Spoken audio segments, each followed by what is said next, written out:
Hello, welcome back to the garden. So I really wanted to do a polytunnel review. So I ordered a cheap, I say cheap, it's still £100, I think, something like that, polytunnel review. So in the UK at the moment we're having really heavy winds and a lot of rain. But let me show you my polytunnel. I've got a bit of a battle on my hands. I need to put it back together, and then I'm going to give you my thoughts as to... I've always wanted one, would I have one again? I'm not sure, but without further ado, let's get into the video.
So I'll put a little clip in now of this afternoon when my wife actually sent it to me. So I'll put this in.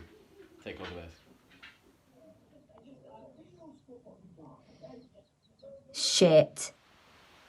So my summary is, I definitely wouldn't have one again. It's something that I've always wanted, but maybe if I had like a more sheltered spot, smaller garden, so the wind didn't sort of whip through it, then I may potentially have one. It has got me out of a spot, so the idea being it was going to be somewhere for a couple of months, somewhere I could put my brugmansias and my more tender plants, and hopefully it'll do that. I've got 2 more weeks to get through, and then I'll be taking it down. Anyway, I'll end the vlog now, so thank you very much for watching. I hope you enjoyed it. Bit of a different one. I'll see you guys in the garden.